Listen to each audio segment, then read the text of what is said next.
Hello everyone. Today we're going to be exploring deep into a war-torn country, hidden in the depths of the rainforest under the veil of a lake, where there is a monster frozen in time that would kill any who enter its domain. After surviving the worst extinction events of history, a living dinosaur resides deep in the Congo. Today we will find out the truth, or the lies, of the Mokéle-mbêmbe.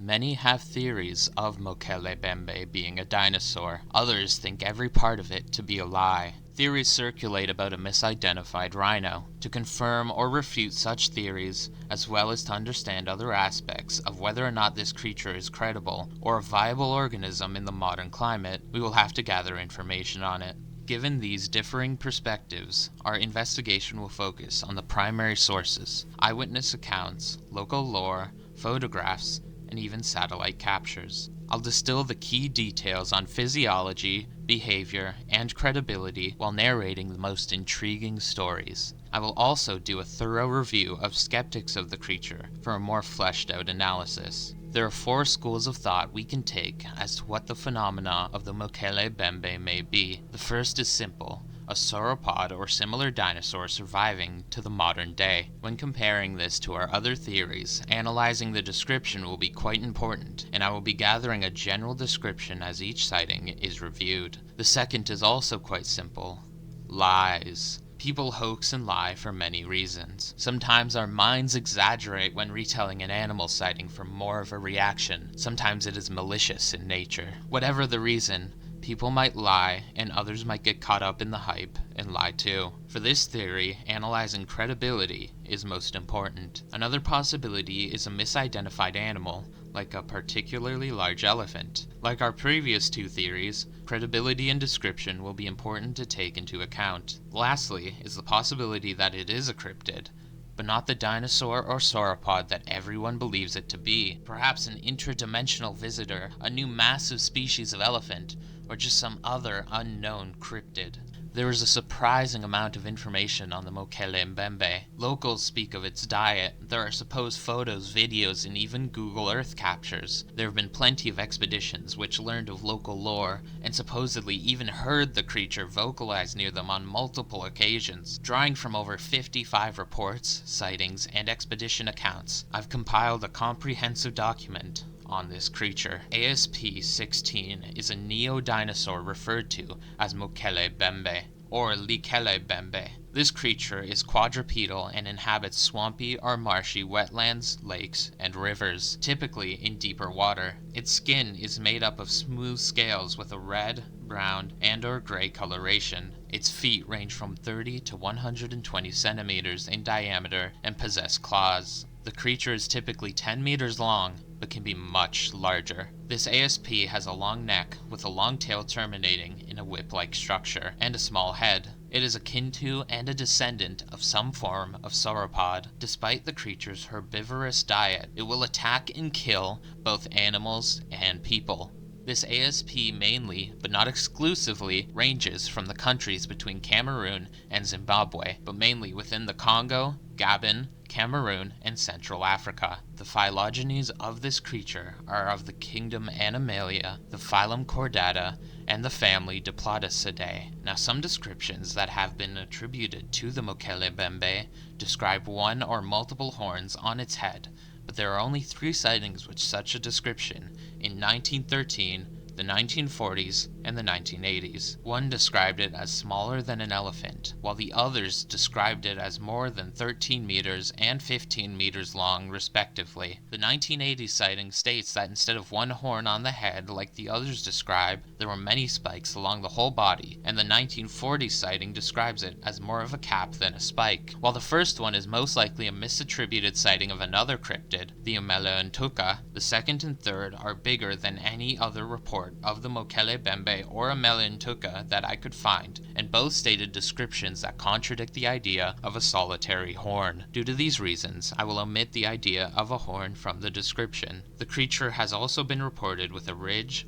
crest or frill like that of a comb of a rooster. The 1934 sighting described it as a coxcomb, which is a plant, but perhaps they also meant rooster, given the similar pronunciation. Either way, this has only 3 sightings related to it as well, which is not significant enough for it to be anything more than a misidentified nasal crest or nasal dome, which would house the external nares on a sauropod if that is indeed what this creature is. It is also possible that this is the same thing the horn of the previous sightings is describing, which would make these also possible in Mele-ntuka, or the Mokéle-mbêmbe does have some undefined protrusion on its head. These descriptions, however, are not clear enough to make such a determination. It might be good to note here, given what we just went over, that in the Aka language, Mokéle-mbêmbe is used as a generic term that refers to any unknown large animal, most commonly the Mele-ntuka. This convention, as you can probably guess, has caused confusion. Based on this description, this creature is akin to or a descendant of some form of Brontosaurus, Brachiosaurus, or Diplodocus. To me, this sounds more like a sauropod. While convergent evolution is a possibility, the specialized nature of sauropods suggests a lineage more consistent with survival than reinvention in radically different environments. After all, this type of creature is built for roaming environments such as savannas. However, a sauropod could evolve to be smaller and a better swimmer if it was given over 65 million years. That is, if it survived, but we will go over that later. In terms of our other 2 theories, lies and misidentifications are up to credibility. So to assess such a creature's credibility, I will examine skeptical arguments against the creature's existence to see if they can stand up to a bit of scrutiny and highlight points these skeptics missed. I have found an article and 2 videos that encapsulate the majority of skeptical arguments. Aside from covering most arguments, one represents the, not to be too harsh, worst talking points, one represents the best, and one represents the middle of the 2. I will go from least to most convincing, starting with Rational Wiki. As soon as you enter any page on this website, at least as of recording, you will find a message about the 2025 Rational Wiki Oregon Plan fundraiser at the top. Now, plenty of Wikipedias require fundraisers to remain independent and without advertisements. However, the messaging in this is immediately pushing more than just donation requests. It describes how they, quote, are hundreds of volunteers who document pseudoscience and crankery around the world every day. Now, I agree that documenting and fighting against misinformation is important. However, containing an article about cryptozoology implies they believe it to be pseudoscience, which it isn't, at least not to the people who matter. And it is an assumption that anything they document is crackpot theories. I take issue with a sweeping dismissal like that. Their attitude is both dismissive and hypocritical. If you're wondering why I'm bringing this up, it is because that is an important bias to know before reading what they claim is playing, quote, an important role in defending truth and objectivity. With the article itself, as you can guess based on that fundraiser, it is immediately dismissive without providing any good backing. Quote, Mokéle-mbêmbe is a mythical creature often described as a dinosaur, and it also makes more sweeping claims, again, without proper backing first. Quote, there is no scientific evidence for the existence of this creature. One might assume they will give backing in the article, but that assumption would be wrong. They also mention creationists, which many skeptics like to bring up, but the creature can exist without being a creationist manifestation. In fact, my thesis on the identity of this creature, should it exist, relies on evolution, which I will touch on more later. The article also does this thing where they write some wild assumption before crossing it out and replacing it with what the original source stated. From all perspectives, this is horrible practice. It is not only extremely passive-aggressive, but also does not constitute a valid argument. It does not provide any reasoning or logic, and even presents it as a mistake. For a website claiming to defend truth and objectivity, they do not seem to like giving actual objective arguments, and instead prefer petty displays. The 2 times that the article does this is when describing the Mokéle-mbêmbe hide, which they give a crossed-out replacement of hippo hide, and encountering the Mokéle-mbêmbe is replaced with encountering the most amazing mushrooms. It's both insulting and baseless hearsay. So in response, I'm going to tear your article apart. The next thing they do is throw out more assumptions and insults. They call those who went on the expeditions colorful figures. Again, both insulting and baseless hearsay. They also state, quote, naturally, they failed to locate Mokéle-mbêmbe. The word naturally indicates a glaring bias. Again, not very objective. They also seem to have cherry-picked the one expedition where nothing was found for their article. Once again, bias. The article then goes on to talk about how nothing has been verified, which I will touch on later, but is about the only solid point in the article. They discuss the idea of it being a spiritual being due to an expedition where locals claimed as such. This expedition was led by one Redmond O'Hanlon. While I believe Darwinism and the Mokéle-mbêmbe, should it exist, go hand in hand, many do not. At the time, many creationists believed that the creature was proof of their beliefs. Therefore, someone like Redmond, an individual who, though very religious when he was young, became an atheist upon his discovery of the works of Charles Darwin, would have a vested interest in disproving the creature. So asking about the creature and characterizing any and all who answered from a more spiritual perspective as, quote, many local people, might be an artifact of the biased perspective of the time. While I'm sure he is telling the truth, he may also be exaggerating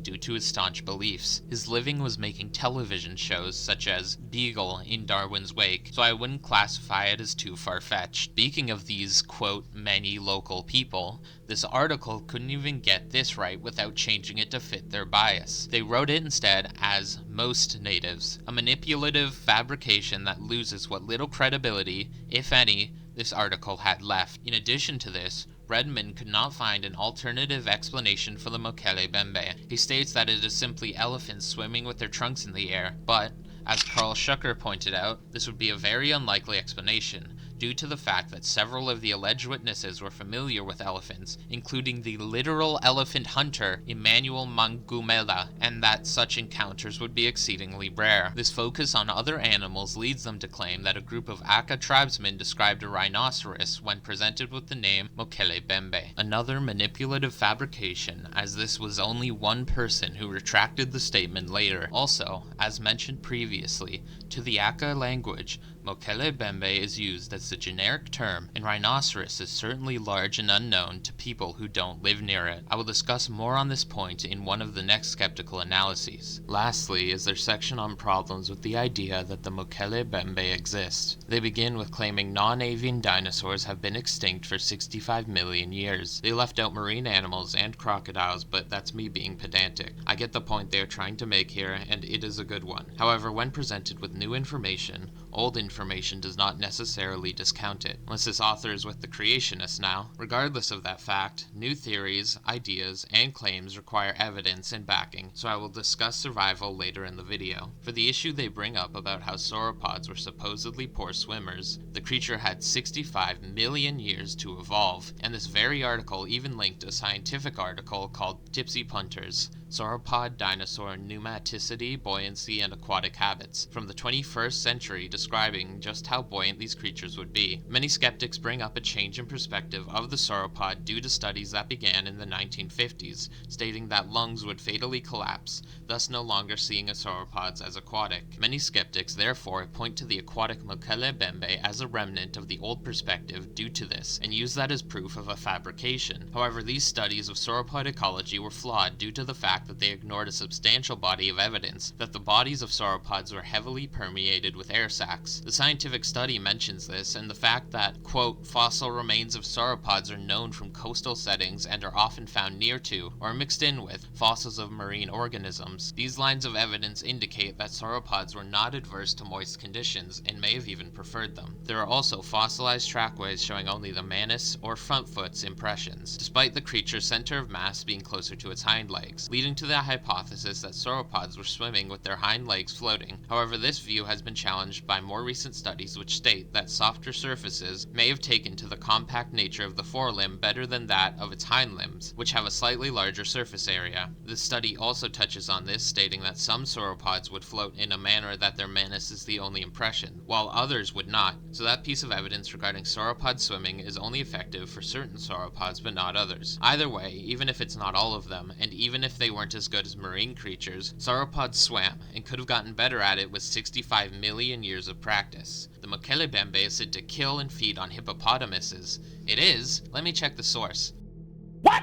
Where is it? I would give the benefit of the doubt here and say this was an assumption rather than a blatant lie. Yes, they kill hippos, but no one ever said anything about eating them. In fact, plenty of people have described it as killing both humans and hippos without eating them. And again, even if that wasn't the case, evolution. However, it is the case that the Mokéle-mbêmbe is a herbivore given the reports. This also ties in with the idea that they were based on an outdated view of sauropods. The Mokéle-mbêmbe is said to be an aggressive killer of man and hippo, even if it doesn't eat them. Older views of sauropods had them as gentle giants, and even media today depicts them as such in movies like Jurassic Park, The Land Before Time, and Ice Age: Dawn of the Dinosaurs. If the Mokéle-mbêmbe was a fabrication based on outdated views of sauropods, then it would not have this behavior. They then claim the 3 toes are proof that it is not real since sauropods had 5 toes. First of all, sauropods all only had claws on 3 of those 5 toes. Second of all, I know that the sauropod is the most likely candidate and it is the consensus, but no one has said it has to be a dinosaur. I get why one might think that, but in the end it is a false assumption that it would inherently disprove its existence if this were to be a valid point. Speaking of identity, someone translated Mokéle-mbêmbe to rainbow in Lingala. The fact is, this language can have separate meanings. Additionally, translators for this language are scarce and inaccurate, even today. Google Translate says Mbembe can mean bell, sword, or corpse, so finding accurate translations isn't exactly easy. In addition to rainbow, it has been translated to mystery and rubbish. Point is, there are plenty of translations. It does not mean a single one being different suddenly debunks the others, especially one that was retracted. And Mokéle makes an excellent point when questioning this translation.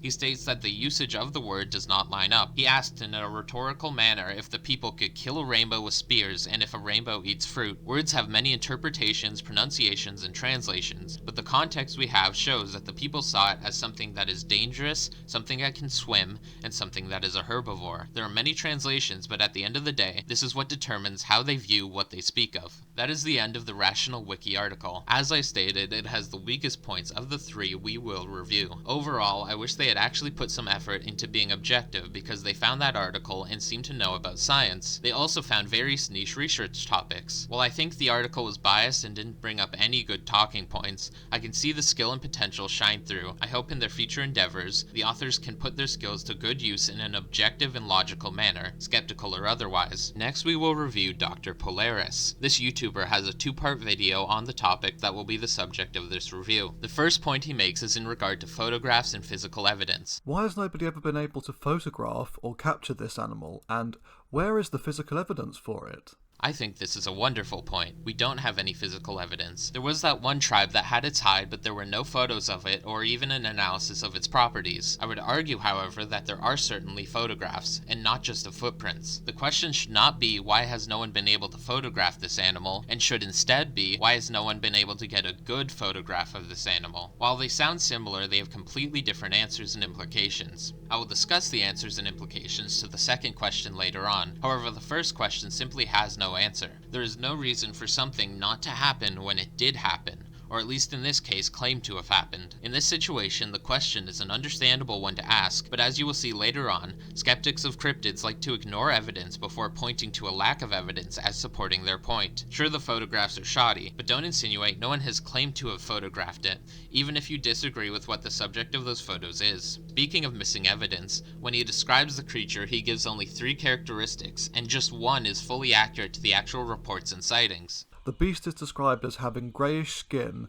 being herbivorous in nature, and sometimes possessing a long horn on its snout. The first attribute is greyish skin. While this is true to the reports, it is not fully accurate. Of the reports I gathered, 4 mentioned grey coloration, while 6 mentioned brown, 3 mentioned red, and 2 described black coloration. Keep in mind, at least 3 reports have a mix of color. Of the 4 that mentioned a grey color, 2 didn't even have full confidence and instead reported that the color was grey-ish. So while grey isn't wrong, it also isn't the most accurate color to describe it as. The second misleading descriptor is that of the horn. Polaris states that it sometimes possesses a long horn on its snout. While props should be given for the use of the word sometimes, this is otherwise misleading. If you're going to give so little information on the description of this cryptid, it would be wise to focus on more common characteristics rather than, as I mentioned before, a feature that is only cropped up 3 times if you stretch the definition. In the 2 sightings that don't sound like an Amila-ntuka, the horn is never said to be long nor on the snout. It is described as at the back of the head and from the top of its head to its tail, and no length is given. So this description, realistically, comes from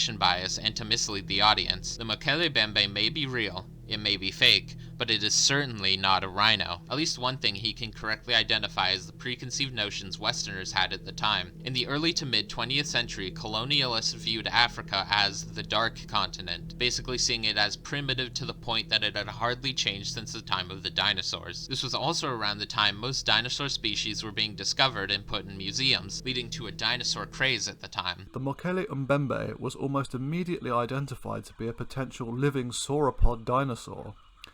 This was most likely to do with the fact that, during the early 20th century, the world was experiencing something of a dinosaur craze.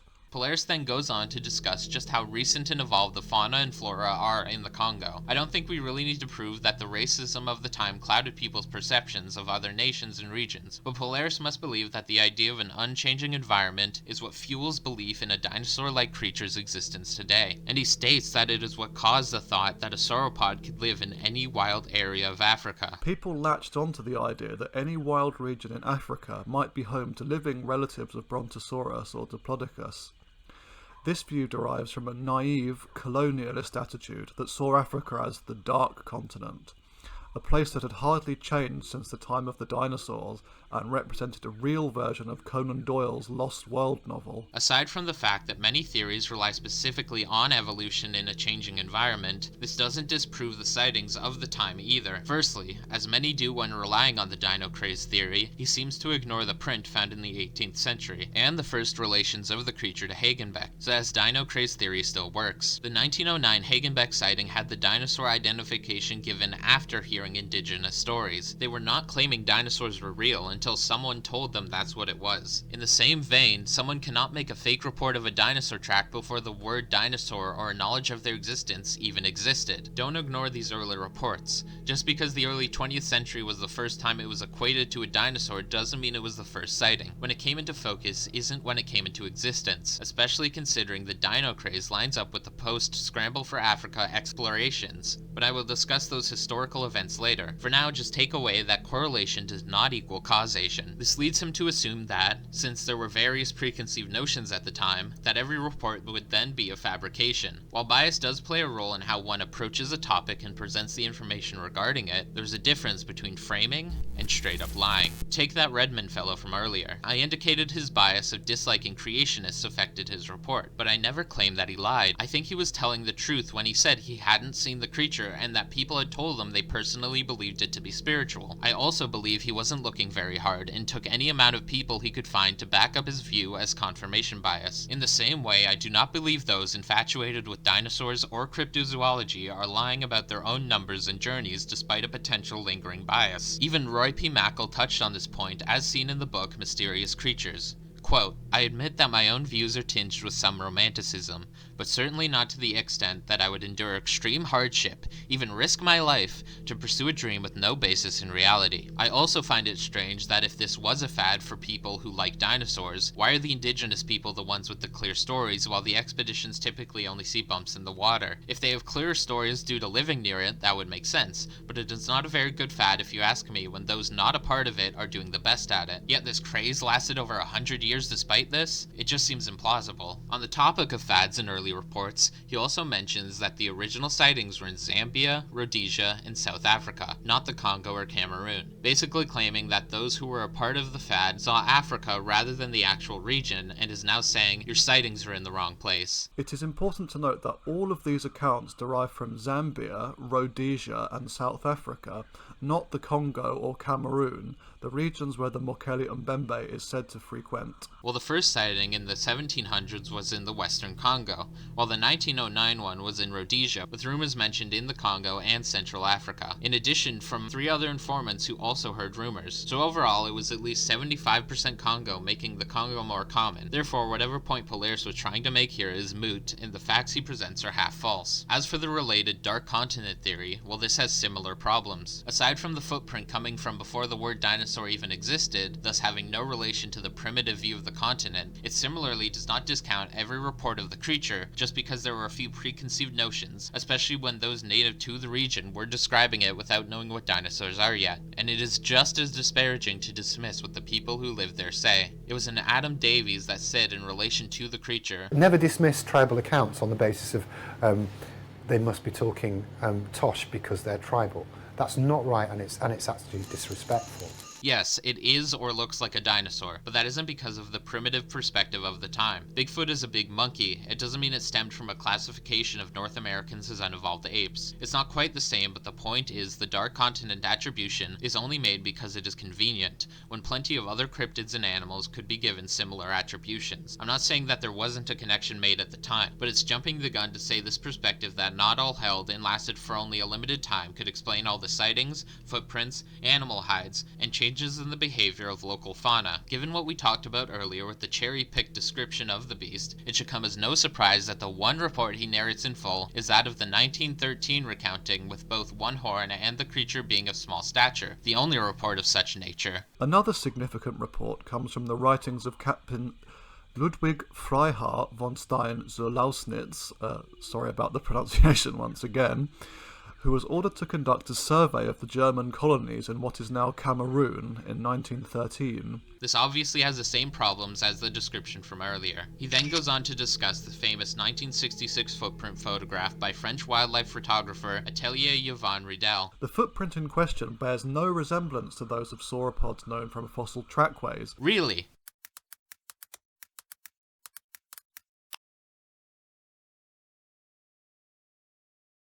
Okay, we should go more in depth than this. Let's compare some fossilized sauropod tracks with this one. Polaris does not elaborate on why he seems to think they bear no resemblance, so we will have to do the work for him and analyze this ourselves. The specific tracks Polaris shows on screen are CSB S1, CSB S2, and CSB S3. I found a scientific article discussing these exact tracks, called Wide Gauge Sauropod Trackways from the Early Jurassic of Sichuan, China, Oldest Sauropod Trackways from Asia with special emphasis on a specimen showing a narrow turn, a name that could be the whole abstract. So we seem to have chosen the oldest in Asia. This is significant due to the fact that older fossils have more time to be damaged. Weathering and erosion can gradually or catastrophically damage fossils and can be worsened by climatic, hydrologic, geologic, or biologic conditions or processes. Obviously, climate, erosion, and geologic pressure change more over time and are more drastic over long periods. Aside from erosion, sediment infill and geologic pressures can soften or distort the original features. So any fossil, especially the oldest in an entire continent, will have been damaged to some degree. Looking at this article, the best preserved full footprint is CHB S2 LP9. Looking at the image, even despite being of the Hatangian period of the early Jurassic epoch, you can still make out a similar shape to that of the 1966 image, the claw marks being the deepest part of the footprint in both. While erosion has gotten to old CHB S2 LP9, online sources agree that in sauropods, the middle claw was more prominent than the other two. For a clearer picture of comparison, let's compare Riedel's track to that of the sauropod tracks on the Isle of Skye, Scotland, which are more recent in the middle of the Jurassic epoch. It's strikingly similar. Unless he was looking at the oldest tracks in Asia and the most damage of those tracks, there is no way he could reasonably state there is no resemblance. Building on that, he tangentially states that it looks more akin to ornithopod tracks. In fact, if anything, Riedel's tracks more closely resemble those of large ornithischian dinosaurs. But comparing the image of the Isle of Skye print from earlier and ornithopod tracks, it's clear that an ornithopod track would have its toes protrude away from each other much more, while the photo by Riedel and the Isle of Skye print both don't protrude quite as much. Final point of part 1 of his 2-part series is him stating that he finds it suspicious that interest fell off once the dino craze did, and picked up again after the resurgence in interest in dinosaurs. It's also a bit suspicious that interest in searching for the Mokéle-mbêmbe started to wane in the 30s, 40s and 50s, at the exact same time that the early 20th century dinosaur craze was starting to fizzle out. I'm not quite sure what he means by this, and you heard that right, he wasn't suspicious of less sightings, he said less interest. Sightings wouldn't have worked anyways, there were more sightings when dinosaur interest waned. So why would people be less interested in a dinosaur at a time when people were less interested in dinosaurs, and vice versa? Well, the answer seems obvious. It's not even cause and effect. He's suspicious of less interest during a time of less interest. Either he didn't think what he was saying through, he meant to say something else, he meant for it to mean something else, or he's been taking those mushrooms from that Rational Wiki article. This then leads us to review part 2 of Dr. Polaris' series. He begins with Powell's expeditions in 1976 and 1979 and states, "Once again, nothing was found." I'm not sure what once again is referencing, as Polaris has not brought up any other expeditions previous to this. Perhaps he was referencing some earlier research he decided not to share or to cut out. But it is just as possible that his bias, or worse, a manipulation tactic, is causing him to shift his language to contain white lies to fit his narrative. Hanlon's razor suggests one of the former. I've certainly run into a similar obstacle myself. As for the expeditions themselves, nothing was found is vague and ill-defined. If Polaris is using the metric of Powell seeing the creature with his own 2 eyes or hearing it himself as something being found, then he would be correct in saying nothing was found. However, it is important to keep in mind that there was more to these expeditions than a failed search for a dinosaur. In the 1976 expedition, James H. Powell Jr. traveled to Gabon, where his ostensible research aim was to study crocodiles. He had also planned to study Mokéle-mbêmbe as a side quest. For his success in this side quest, he located an eyewitness to a creature called Nyamala or Jagonini. Without Powell asking, one of the natives also stated that Nyamala ate flowering liana, which is the same thing von Stein had been told half a century earlier. He also showed illustrations of extant and extinct creatures to the natives, to which they generally suggested that the closest match to Nyamala was the Diplodocus. So to recap this first expedition, his main goal was not the Mokéle-mbêmbe, and yet he found a witness, multiple pseudonyms, a general description, a close match to a species, and information on its diet that confirms a half-century-old report. I know that to some people you have to be able to kill a literal dinosaur to be considered to have done anything, but this was a lot of success if you ask me, especially for something on the side. He never even claimed he would look for it. He said he wanted to study it. When you think of hunting down a dinosaur, does the word study come to mind? And as for the 1979 expedition, his goal was seemingly more focused on the Mokéle-mbêmbe or Nyamala. While he didn't see or hear it this time either, he did find further native stories about the Nyamala. He also made contact with one Eugene Thomas, who introduced him to several more eyewitnesses. He learned that the Nyamala was described similar to the Mokéle-mbêmbe as herbivorous, and even with that, also similar to the Mokéle-mbêmbe, witnesses reported that Nyamala were fearsome and known to attack canoes that got too close. While some may not call this success, as I said with the 1976 expedition, that is purely a matter of standards. I'm also going to take a moment to address Polaris calling cryptozoology a pseudoscience. The subculture and pseudoscience of cryptozoology. While Wikipedia classifies it as such, I still contend that it is far from it. 18,000 species are discovered each year, even those that were previously considered purely folklore. So I will consider cryptozoology pseudoscience once the study of the giant squid, okapi, and billy ape are considered pseudoscience. I also find that it was a manipulative or biased way of speaking. There was no need to add such a word with a negative connotation when describing someone's reputation. It does have an effect, and it was, whether conscious or subconscious, intentional. With such an attitude towards cryptozoology, it's no surprise his next move is continuing to go for Mackle's reputation by claiming that his degree in biology is used for credential mongering, a term I will define later. He had no training that would qualify him to undertake competent research in exotic animals. This raises the spectre of credential mongering. So let's look into this claim of credential mongering. Mackle has a Bachelor of Science in Biology and a PhD in Zoology. Credential mongering is when this doesn't relate to what he's actually doing. In this case, Polaris states that it does not train him to research exotic animals. I normally prefer to use objective language, but for the briefest of moments I would like to pause that. This is stupid. The term exotic animal is not a fully defined scientific category, but ignoring that, a Bachelor of Science in Biology and a PhD in Zoology are comprehensive programs. They would both cover the anatomy, physiology, behavior, ecology, and evolution of a vast range of animal species. This wouldn't be restricted to common or local animals either. These programs encompass global biodiversity, including species commonly labeled as exotic. Claims like this, that academic credentials are credential mongering, will often conveniently overlook that the rigorous study of animal biology is essential for understanding both common and exotic species, and that expertise in handling exotic animals will always build on foundational knowledge stemming from these areas of study. I will concede that, while these degrees provide a broad foundation, working specifically with exotic animals often requires additional specialized training, experience, and other similar work. However, the key word here is specialized. If you want to work with living monkeys,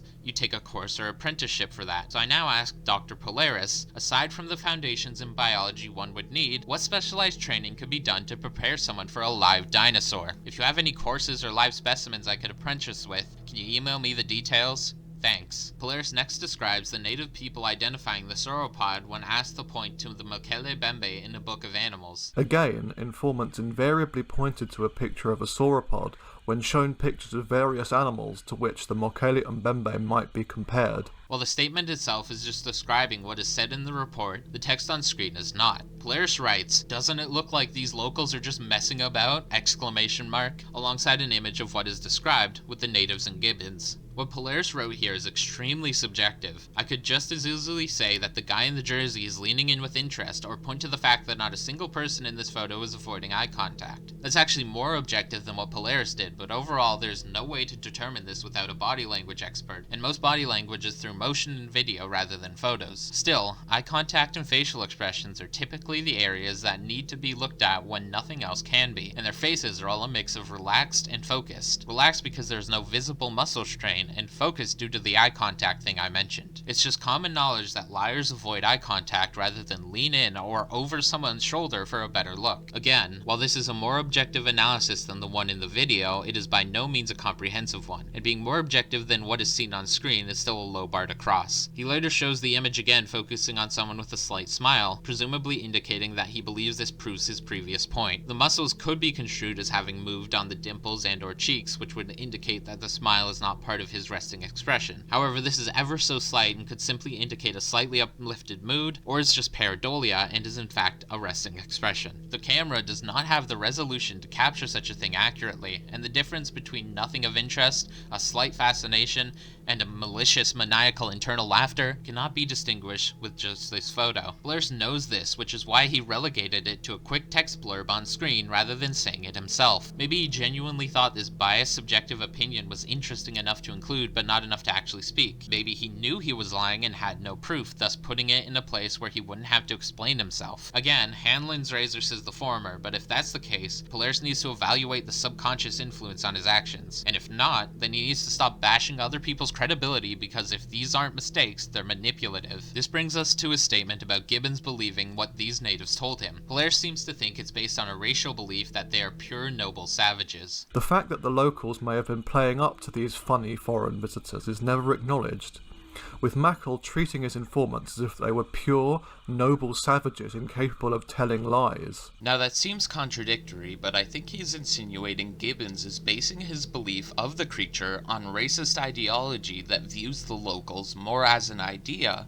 than as people. Now this could go both ways. Is the trust based on the idea that they are not like him and can be therefore trusted, or does he put faith in those not like him and is humble enough to ask rather than assume he is more knowledgeable? We are not focusing on the racism, or lack thereof, believe it or not. The focus is on if these people might be lying for one reason or another. Plenty of people play up cryptids for tourism or because they genuinely believe it. This is recorded to happen pretty much globally. However, one of those can only occur when it brings in tourist dollars. There were definitely a few decades and a few regions where that wasn't the case. Every new area of the Congo is a new tourist zone, and people don't instantly start a multi-country, multi-century tourist scheme because one or two people bought food and shelter and never again for another 10-year period in places that would be a couple days of travel. And while people definitely can try to mess with others, it would not be on this large a scale and this consistent for just messing with a couple people. And the question remains, why wouldn't anyone say the creature isn't real or that Gibbons is being lied to? If it is indeed a situation akin to the Loch Ness Monster, for example, where some believe, some want tourist money, and some are neither,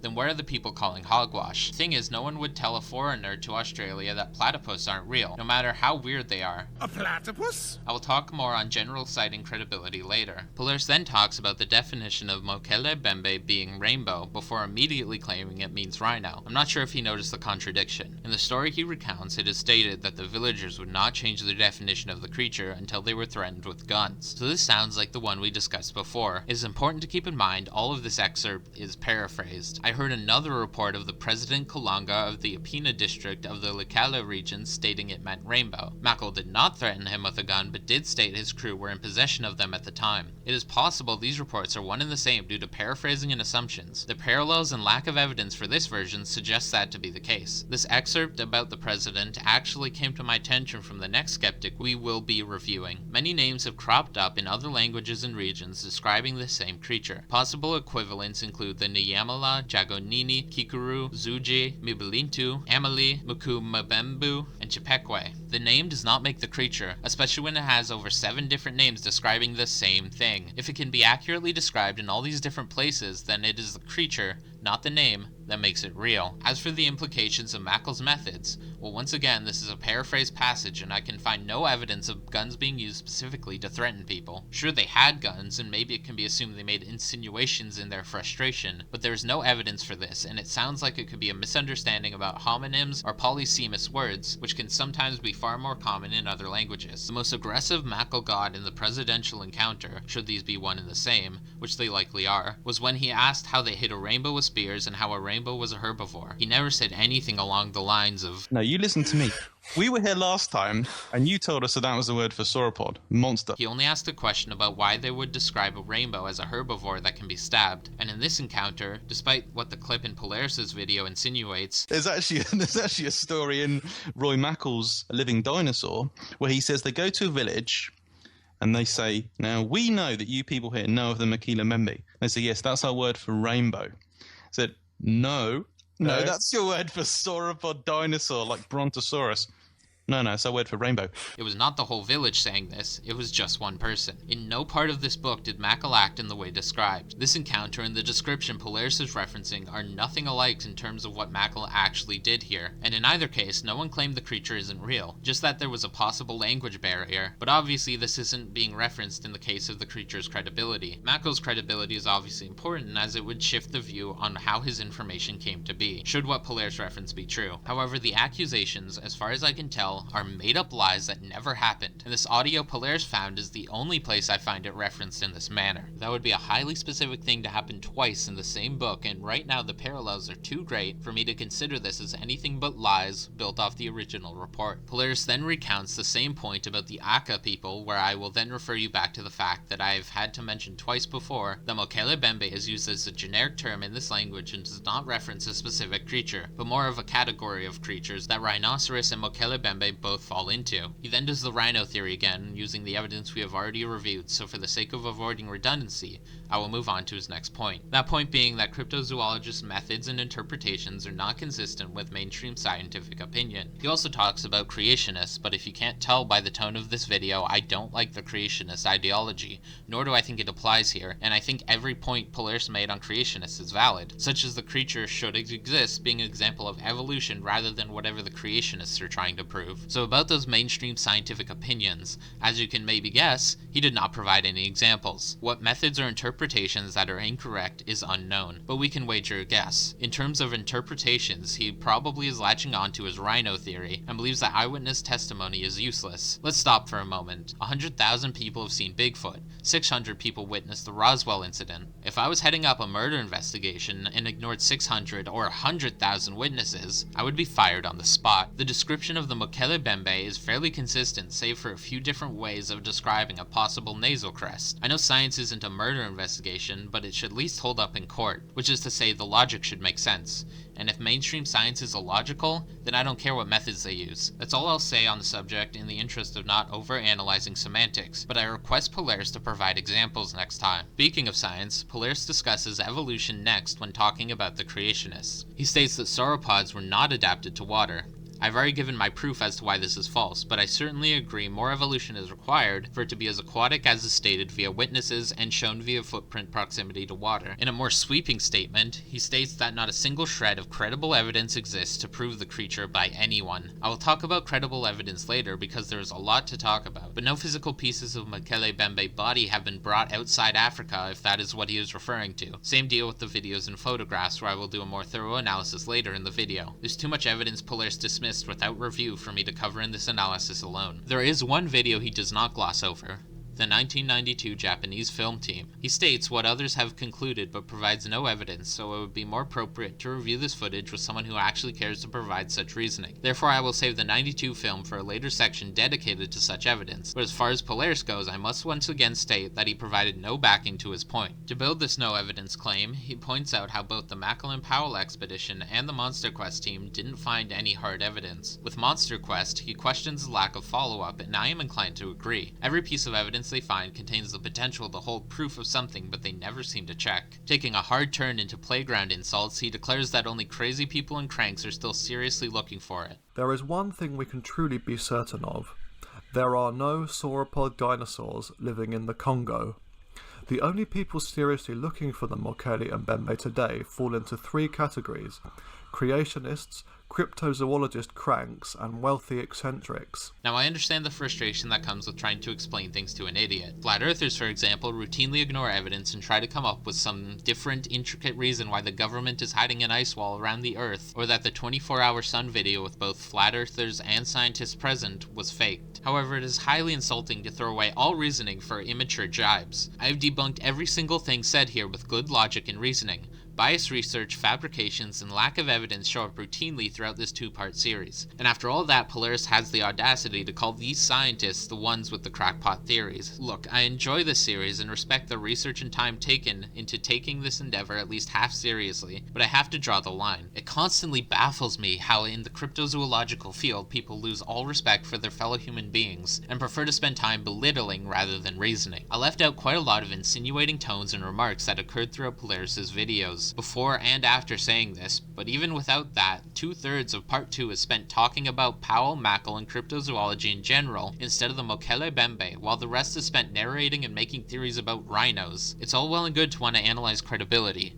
but I don't see how attacking this scientific discipline gets us anywhere on this supposed sauropod, and I don't see how, as much as credibility matters, having a strange obsession with these people will help us logically process the Mokéle-mbêmbe evidence. Overall, the goal of these Dr. Polaris videos are to entertain and analyze. In this regard, he has succeeded, as it was entertaining and it helped in my analysis. It is disappointing that the best point he made about credibility was a weak one, and the most likely to be a straight-up lie, aside from the Monster Quest team, who never added anything of value to begin with. Once again, while I respect the effort and enjoy the content, I think it would be better to drop the insults, bias, and fabrications. The last skeptic we will be doing a full analysis on is Trey the Explainer and his cryptid profile. He begins by describing the fact that the interior of the jungle region is still remote, even to locals, albeit to a lesser extent, with the Congo River draining into the surrounding areas and other smaller vassal rivers and streams, alongside the fact that they are within a dense and lush rainforest in a country of political instability, makes proper documentation and exploration difficult for foreigners. He also uses the bonobo and okapi as examples of creatures that were able to stay hidden for a long time. These are all great points that I cannot add to, but I do have related information to supplement this introduction to hidden animals in the Congo. Alongside the former cryptid of the okapi, the billy ape was also discovered here after being first labeled a cryptid. This ape's existence was being continually reported by natives to the Congo before finally being discovered by scientists in the last 5 years of the 20th century. As for what I could add from a geography standpoint, the Koala Swamp is over 140,000 square kilometers, which is as large as New York State. It would also make sense for such a big creature to spend more time in the relatively open waterways as the forest is too dense to live in, and to travel through rivers instead of the forest for the same reason, which matches what the locals have repeatedly reported. This habitat of underwater, surrounded by dense trees, makes it the best place for remaining a cryptid. It almost isn't fair to the other cryptids who work so much harder to hide from people. Any animal, especially those that would be viewed as threats to humans, would stay away from human settlements. Humans devour resources and exterminate competition. If there are any extant dinosaur species, the most likely places to find them would be in areas with limited or no human settlement. They would also prioritize places that are biologically rich, as due to their massive size, animal predation becomes a lower priority. Both of these factors are met by the Congo and Lake Murray regions, where it is frequently reported. Other more human-related insights to add are the fact that because of the unstable situation in the Congo, I've read of research teams that have determined there was no possibility for their team of researchers to be able to safely find its way to the Lukala and Lake Tele regions, so they would choose the safer confines of Cameroon. This This first-hand example confirms what Trey has said. In a selective look at historical opinions, he brings up a Ugandan newspaper from the time when the creature was first gaining popularity in the West. However, in Africa, the response to such claims was more skeptical. In 1919, the Uganda Herald responded to Carl's claim by saying, "There may be no truth whatsoever in the story, and probably there is not." It is important to report on the events and opinions of the times, but it is also important to keep in mind that one newspaper does not represent all of Uganda, just as any news organization or platform does not represent their country of origin. It should also be noted that the creature was never reported in Uganda, and this newspaper could be influenced by cultural biases of the time. This newspaper is as much proof of the creature's existence as the ones reporting a living sauropod in the headlines without a second thought, unless the implication is that all of Africa is the same, but I think many in the modern era, including Trey here, are past such racist biases. Trey points out that it has never been heard of before from native sources. Well, normally you'd have to talk to them for that. Let's talk history. In the year 1870, 10% of the African continent was under formal European control, with Angola and Mozambique being held by Portugal, the Cape Colony being held by the United Kingdom, and Algeria being held by France. This number rose to 90% in 1914, where only Ethiopia and Liberia remained outside European control, and this number would only continue to rise throughout the 20th century. Before then, explorations of the interior of Africa was mostly left to the Muslim slave traders, who themselves only focused on the conquest of Sudan and the economy of Sahelian kingdoms, which are kingdoms on the south side of the Saharan desert. European knowledge of the geography of the interior of sub-Saharan Africa was still very limited. Due to this fact, expeditions were made to explore southern Africa in the 1830s to 1840s. As a result, the only unexplored parts of the African continent at the point of the beginning of the scramble for Africa in the mid-19th century were the areas now known as the Congo Basin and the African Great Lakes. At the time, this Heart of Africa was considered one of the last remaining blank spots on world maps, alongside the Arctic and Antarctic circles, as well as the interior of the Amazon basin. By the year 1841, European businessmen had trading posts established all along the coast of Africa, but they preferred not to move inland. Large parts of the continent were virtually uninhabitable to Europeans, whose immune systems could not handle tropical diseases, such as malaria, causing high mortality rates for them. Medical advances, especially those for tropical diseases which helped control their adverse effects, would play an important role in the European colonization of Africa. The development of an effective treatment for malaria called quinine made vast expanses of the tropics more accessible for Europeans. This led to a time in the latter half of the 19th century when some Europeans wanted to find the source of the Nile, so they tried to complete this exploration of Africa by the 1870s, the same point in which Europeans controlled approximately 10% of the African continent that we mentioned earlier, again with all their territories located near the coasts. After this exploration, the general geography of Africa was known, but they still were yet to flesh out more details such as the continent's geological makeup. This was left to further expeditions during the 1880s and onwards. These expeditions eventually lead to Belgium taking over the Congo in November of 1908, which leads nicely into our 1909 expedition by Hagenbeck. So altogether, this would be a great point if it wasn't a horrible point. No previous mention from native sources would be very suspicious if we had previous conversations with native sources. It being one of the first things mentioned upon foreigners' first explorations of the region is quite literally the opposite. In a further attempt at citing history, he then states that the original sauropod sightings were outside of Central Africa. Let's analyze these sightings. Before we look at the sightings on screen, it is important to note he seems to have left out the 1776 footprint sighting. Of the sightings he did include, we have Hagenbeck again. He places these rumors in Rhodesia. That's maybe 25% true. He is missing the fact that the rumors were equally heard elsewhere, and that the subject of both the rumors were the Congo. The second sighting is of dinosaurs and giant humans in the Sahara Desert. Mibielo, Mibielo, Mibielo. Lao, Congo rapper. Nguma Manomi / Yoli. Emilio Nintuka / Ngobu. Kasai Rex. Niger Firespitter. And Congomedo. Those are all names of separate alleged dinosaur cryptids in the African continent, not including the marine ones. While this could be the Mokéle-mbêmbe, you could just as easily link it to any of these other neo-dinosaurs in Africa. If the only description you have is dinosaur, then the link to the creature is null. He also uses Nasanga. While yes, some descriptions place it as a Mokéle-mbêmbe, this is still debated and some see it as more crocodilian. I almost put it in my list of names from earlier, but decided it was not definitive enough to include. Trey seems to have lower standards than that when he tries to make his points. While I agree that there is a link, it is a contentious assumption, so while possible, it is not clear enough what this is to be used as proof. The last one he mentions is the Orange River sauropods, which were mentioned after there had already been 4 different related reports of one in the Congo, although that is not to discredit the Orange River sauropods. The reason I am mentioning this is because Trey is stating that these reports were not in the Congo and proceeds to say the first report was made in the 1940s, despite that being the date of the publication of the book, not the date of the sighting. I am assuming he is trying to make the same point as Polaris, although I'm still not quite sure what that point is. Once again, it does not matter, as every example he gave was either not of a sauropod, was in fact in the Congo, or was made well after the other sightings began. Before I analyze his use of that 1940s book sighting, there's another thing he mentioned that I need to address. He states that these sightings he described are often mentioned alongside tales of giant dog-sized spiders, hairy Bigfoot-like wildmen, and Cyclops-like monsters. We are not here to analyze other cryptids, and you should not dismiss these sightings due to the fact that they are related to something you dismiss without analysis. The Jabba Fofi has plenty of its own evidence that should be reviewed before dismissing anything said within the same breath as it. This includes regional variants like the Buena Vista giant spiders and supposed singing spiders of Paris. Bigfoot-like creatures are a dime a dozen. Bigfoot, Sasquatch, and skunk ape are all names the English give to the North American one. The Russians call theirs almas. China calls it Yeren. Australia calls it Yowie. The Himalayas call it Yeti. In South America, it is named El Pombero. These things are as common around the world as bears. Ironically enough, there are no bears in Africa, unless you believe in another cryptid called the Nandi bear. But now we're getting off track. Point is, don't dismiss based on proximity to something you have a baseless opinion about. I don't know much about the Cyclops thing, but as I just said, I don't want to make assumptions, nor would I want to dismiss based on something unrelated. He then states that people admitted these were hoaxes, but does not provide evidence, so all I can say is provide a person's name or what they said.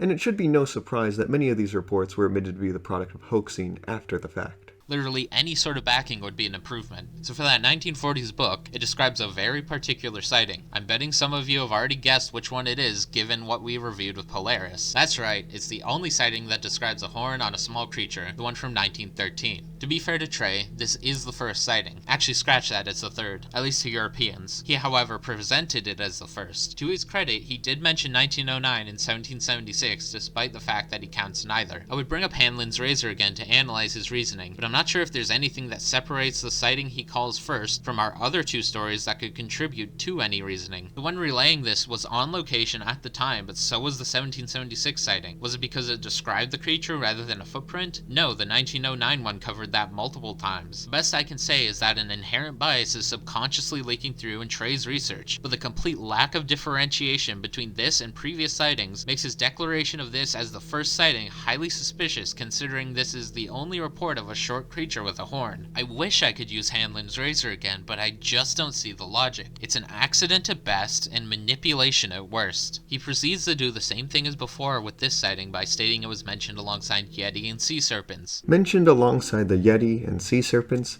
Lay references an old neglected manuscript written in 1913. I already mentioned Yeti, and sea serpents is far too broad to make sweeping statements about, despite the fact that Trey has no problem doing so. While my previous points on related creatures still stand, this sighting also ties into the fact that the only artist's drawing of the Mokéle-mbêmbe made for his video is of a rhino-like or a meluntuka-like animal, rather than anything resembling other descriptions of the Mokéle-mbêmbe. I can't be certain this is Trey's doing, as communication with an artist can be difficult in these settings, but if it is his request, then it's hard to see this as anything but subliminal manipulation or, once again, an inherent bias. Trey then quotes Gibbons on how 20 expeditions were unsuccessful in finding Mokéle-mbêmbe between 1980 and 2000. Between 1980 and 2000, almost 20 expeditions searched unsuccessfully to find Mokéle-mbêmbe.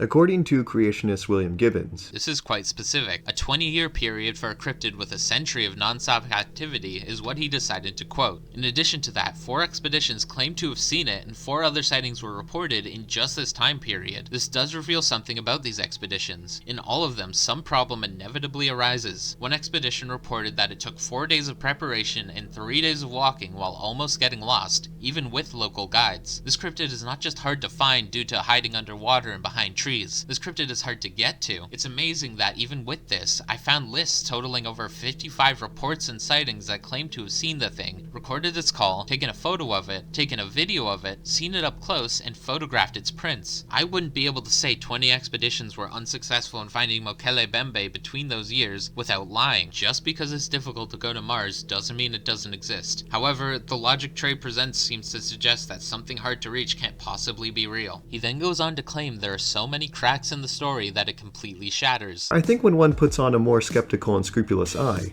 many cracks start appearing in the Mokéle-mbêmbe story, until it completely shatters. I have my own doubts about a living dinosaur that we will delve into later, but his examples aren't necessarily the crack-forming kind. He starts by stating there are no stories before the 20th century. I point you once again to the explorers who finally looked at the Congo's general geography 13 years before the 20th century began. Oscar Lenz is a good example of one of those explorers. He doesn't just say this about sightings, however. He also references the lack of art depicting the creature before the 20th century. He shows some popular examples and displays how they could depict other species or mythical creatures that do not actually exist. For the most part, I would say he is right. Some of these drawings are easily identifiable as a couple other possible creatures that mainstream science has categorized as extant at the time of the artists, while some are too vague to identify beyond most likely being of the class Reptilia. Altogether, because of these reasons, the popular examples here reviewed are not proof of the creature. However, there's more to consider here. Pre-colonialism Congo art rarely depicts animals. The art I've found depicts humans, political items and figures, and everyday objects like pots and combs. For example, on the Atlanta High Museum of Art website and the artsy.net website, they display pre-colonial artwork. On these websites and others like it, you'll be hard-pressed to find more than a few pieces of animal artworks from before 1920. There's also a difference in the preservation of this art.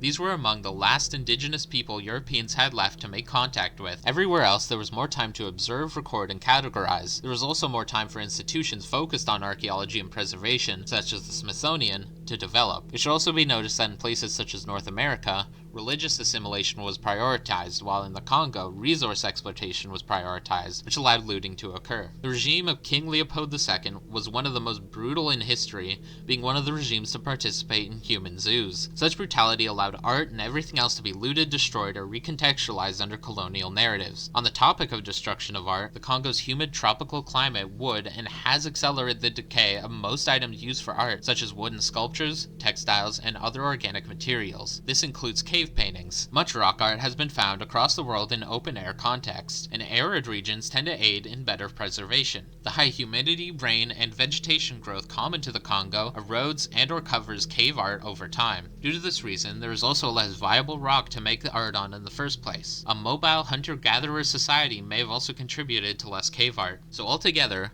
while not impossible, Westerners finding surviving art of the Mokéle-mbêmbe or that art even being made in the first place is a lot more rare than in other cultures. Trey does make a good point, but in the scenario that there is a sauropod-like creature that has lived in the Congo for millennia, it is still unlikely we would find art of it. Let me know what you think of this though. I'd love to hear more on this in the comments. Continuing his analysis of that era, he claims that monster stories in pre-colonial African folklore are too vague and don't sound like dinosaurs. Similar legends and stories of monsters in pre-colonial African folklore are pretty vague and do not sound much like dinosaurs when you really break them down. Once again, the general continent of Africa does not mean Congo or southeastern Cameroon, and providing no examples is not very compelling, nor something that can be analyzed, so let's follow him forward in the timeline, where he states that Westerners who visited the region in Carl Hagenbeck's book reported no such rumors, but the images he shows only depict the Ugandan Herald and Ernest Charles Chubb again. For context, Ernest Charles Chubb is the one who'd mentioned the lack of stories before the 20th century when we talked about the Scramble for Africa events that led up to the time of Hagenbeck's book, repeating the points we already debunked. Therefore, I will move on to his next point regarding this book, where he discusses the fact that these 1909 accounts are likely second or third hand. He then declares that Hagenbeck probably made them up considering he was a showman, and later installed a sauropod statue in a zoo in Germany. Firstly, this of course once again discounts the 1776 footprint. Second of all, yes, these were rumors from other parts of the world, so it would be accurate to assume these are second or third hand accounts. Thirdly, while his character matches someone who might embellish in his writings, I find it strange that he didn't embellish as much as he could have. Trey literally just stated these were second and third hand accounts. Why would Carl make this up about his journey only for him to not even have been in the right place? Maybe he wanted it to be convincing, as he does spend time discussing native testimony being more reliable than commonly supposed, and that the various reports he received,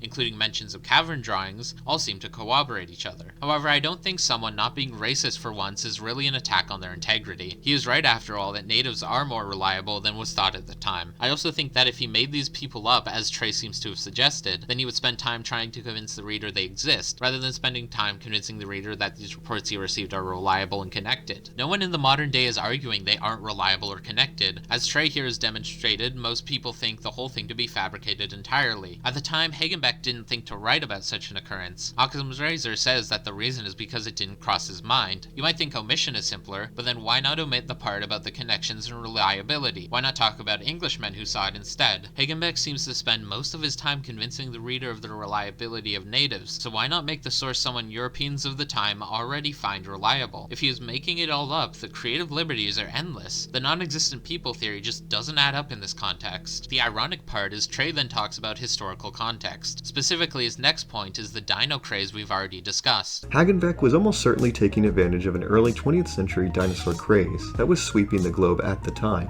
Aside from what we mentioned with Polaris and Rational Wiki, Trey adds the slow, lumbering nature of the Mokéle-mbêmbe to the list of outdated early 20th century ideas of sauropods. It's also very telling that these reports greatly resembled the inaccurate conception of sauropods at that time as slow, lazy swamp dwellers, an idea once held by 20th century paleontologists, but has been shown to be completely false by more modern ones, in accordance to new scientific evidence. The problem with this is that the Mokéle-mbêmbe has never been depicted as slow or lumbering. There are many reports of it speeding through the water, destroying boats, and killing hippos, as well as whipping its tail at people. If anything, I got the opposite impression. This brings him to the next sighting chronologically, which leads to the 1941 book, but instead of claiming it's the first mention of Mokéle-mbêmbe in the Congo, he now says it's the first mention of any dinosaur at all in the Congo. The Mokéle-mbêmbe and the placement of dinosaurs mentioned specifically near the Congo is similarly rather young.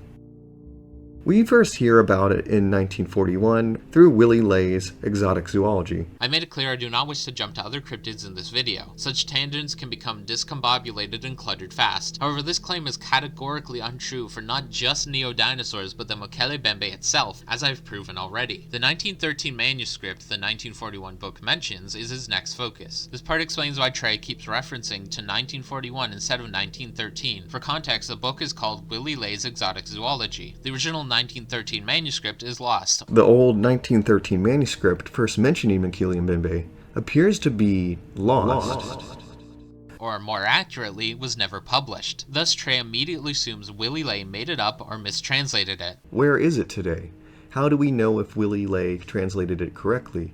How do we even know he didn't just make it up? It is important to question the origin of this manuscript. However, Trey himself does this and finds evidence that Ludwig was in Cameroon in the year 1913. It seems like the German officer Ludwig was a real person and did conduct expeditions to Cameroon in the 1910s. This information comes from German Wikipedia, who of course have cited various reliable sources from the 1920s and the 2020s. Clearly there's a precedent for this guy being here, so either way, Lay did some translating. The question is, did he look up some unrelated random dead guy from 30 years ago to then use all that effort to lie, or did he translate one manuscript that he did find or hear about that did exist and share his work? This would then lend itself more to the mistranslation theory than the lying theory. Trey has the same information as me, but still decides to speculate and assume Willy, for once again no reason, would have done all that to make something up. So what of the mistranslation theory itself then? Well, Trey is assuming a German person failed to translate German text. Willy Lay was a German-born citizen who lived and studied there until the age of 29, when he fled Nazi Germany to live in England, then the United States. If someone was born in Germany and studied and lived there for 29 years, why would you think they cannot translate German? This whole thing is proof of Trey's bias towards wanting to find any way to disprove anything related to the Mokéle-mbêmbe. Hanlon's razor could maybe apply elsewhere, but the ignorance here is too willful for it to be anything but a bias. These assumptions and omissions are proof of that. Saying Willy Lay made it up is honestly hypocritical. This then leads him to state that many reports lead to vague dead ends. This is something you get repeatedly with these African dinosaur tales. You consistently hit these vague dead ends when you try to track down the origins and primary sources of the stories. Oh, I heard it from a friend who heard it from an unnamed tribesman.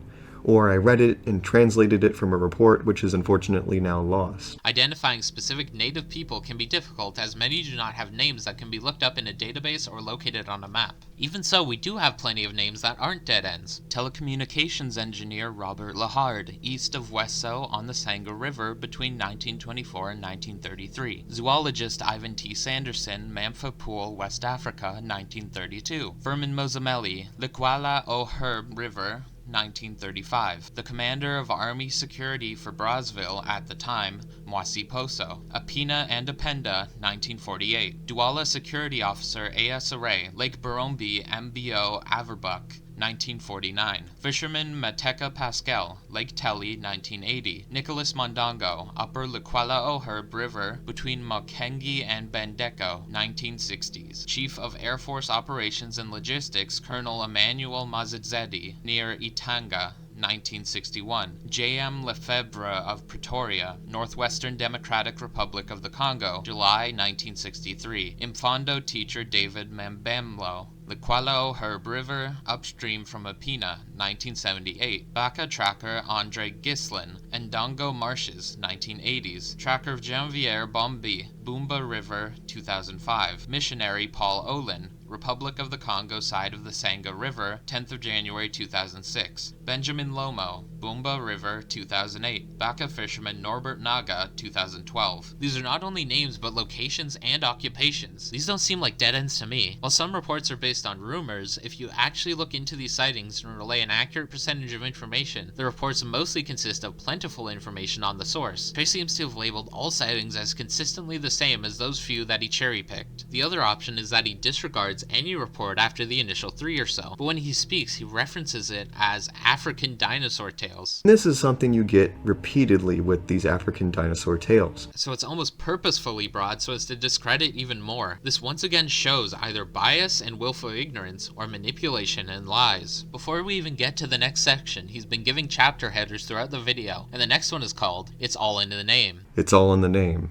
I immediately will state no, it's not. I mentioned this before, but the name does not make the creature, especially when it has over 7 different names describing the same thing. Nonetheless, let's review what he has to say on the matter. One of these is the Rainbow President story after all. He uses the dead end thing, which we just proved wasn't even real, to talk about the name also apparently leading to dead ends. He talks about what the name really means and what it could translate to. I don't see the importance of this, especially considering what I just mentioned, but let's dive into what he says anyways. He states that Herman Regusters first translated the name to mean one who stops the flow of rivers. He mentions this because this is commonly mentioned in most articles discussing the creature. He then connects Reguster's credibility in translating African cryptid names by stating he gave contradicting translations of the Amele Ntuka. He ironically enough contradicts himself by attributing one of the translations to Mackle 5 years later instead in the on-screen text. He also gives 2 conflicting translations of the Imela Natuka from Bometaba into English as killer of elephants and eater of the tops of the palms. We've already discussed the Mokéle-mbêmbe being a killer of hippos and people while still being a herbivore, but it's not the only one. Hippos are primarily herbivores but are one of the most dangerous known species, with the human mortality rate being in the hundreds to thousands each year. Eating palms and killing elephants are not mutually exclusive. In terms of the translations differing, Regusters did not give 2 different translations, as one of them was in fact Mackle in his book A Living Dinosaur. Regusters did not contradict himself. In addition to this, these translations are not conflicting. An interpretation of what something means being accurate does not make other interpretations inaccurate. They can both be true and both refer to the same creature. Either way, we are focusing on the Mokéle-mbêmbe right now, and as far as this argument's connections to the creature go, Regusters didn't translate both as Trey says, and there's no conflict here, so there is no connection. Trey also cites a deleted, uncredited translation to He Who Divides Water. I have also heard an uncredited translation of Mokéle-mbêmbe on the Cryptids and Myths wiki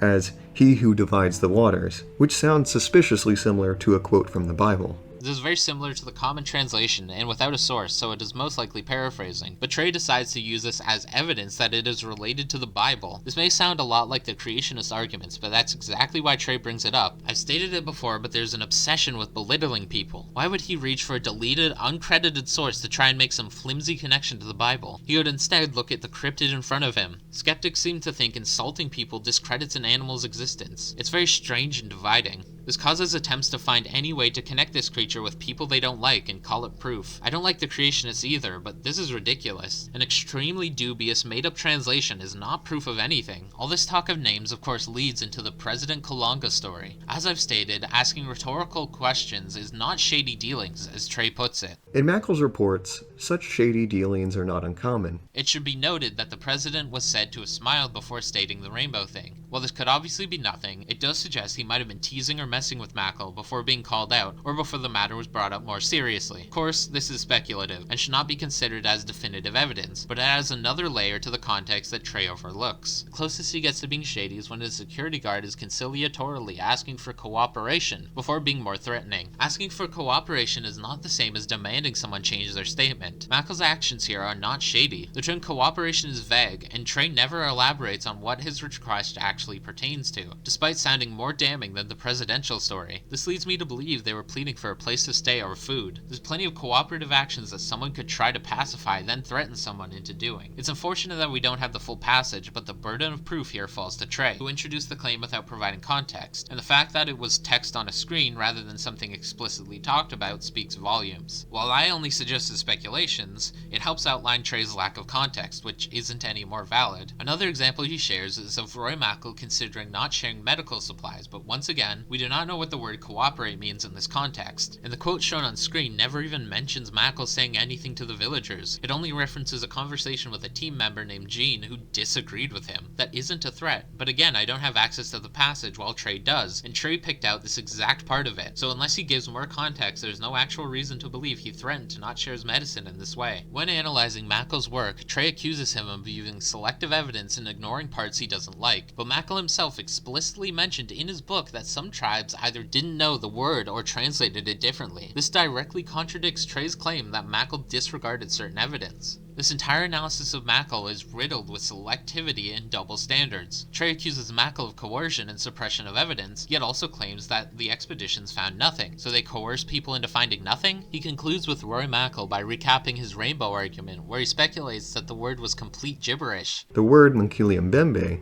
might not have been a term used to refer to a dinosaur-like monster, but instead meant rainbow.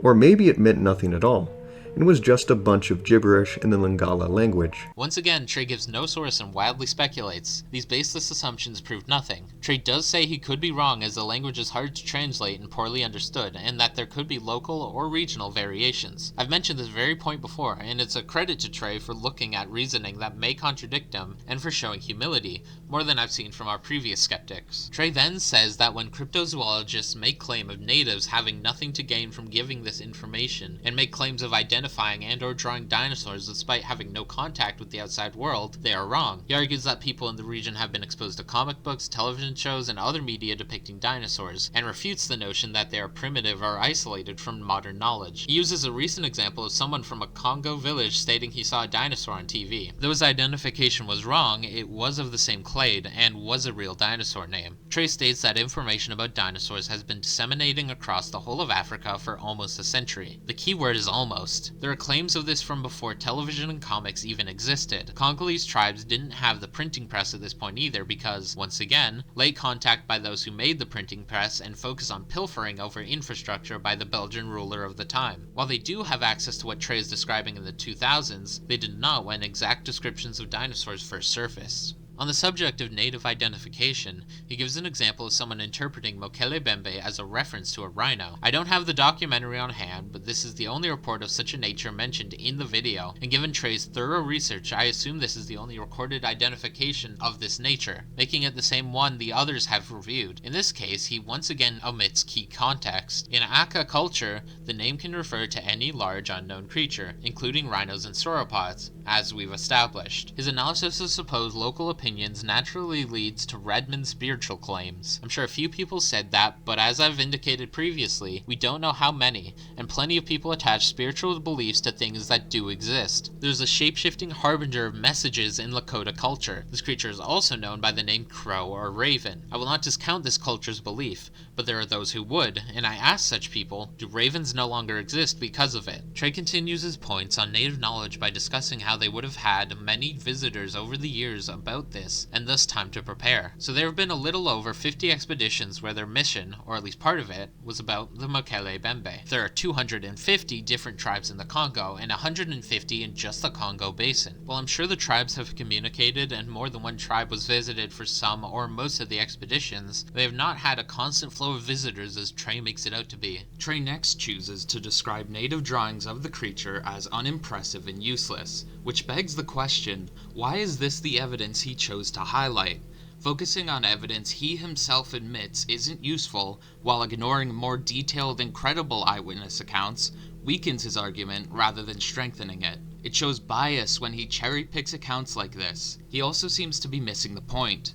These were made in dirt with sticks. These kind of drawings are inherently imprecise and open to interpretation, especially when cultural memory and oral tradition are involved.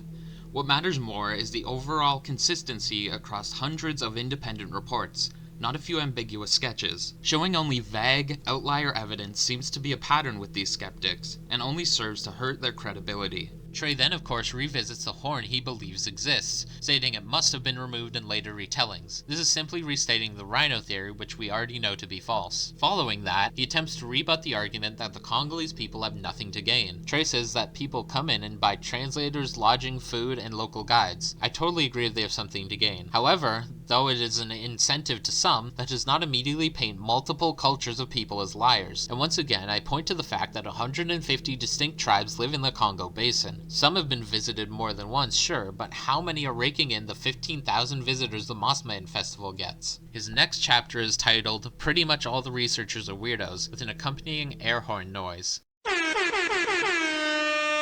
They're all a bunch of weirdos. What did I say earlier about a weird obsession with belittling people? Trey literally dedicates a whole chapter to this. He talks about how cowardly they are and speculates that one of them is into being a scaly, which is a furry for reptiles, due to a mildly anthropomorphized dinosaur illustration on the cover of their book. Look, young Earth creationist beliefs are wrong, built on willful ignorance and go against science. I get that, but this is just weirdly personal. These ad hominem attacks aren't helpful. He starts the chapter off by stating that Gibbons, a creationist, and others lack actual degrees. I'm assuming others refer to other creationists. I agree that they're bad at science, but that should only mean their evidence should be easier to debunk if it's fake. That Redmond guy had a degree in philosophy, not science, but you don't hear anyone mentioning that. The only people with real degrees in science here are people like Roy P. Mackle. As for the cowardly angle, I am not sure how he thinks this aids his argument. If he is saying he is a bad researcher, I agree, but it does not alter what happened before he gave up. Additionally, these travelers have to think about expiring visas.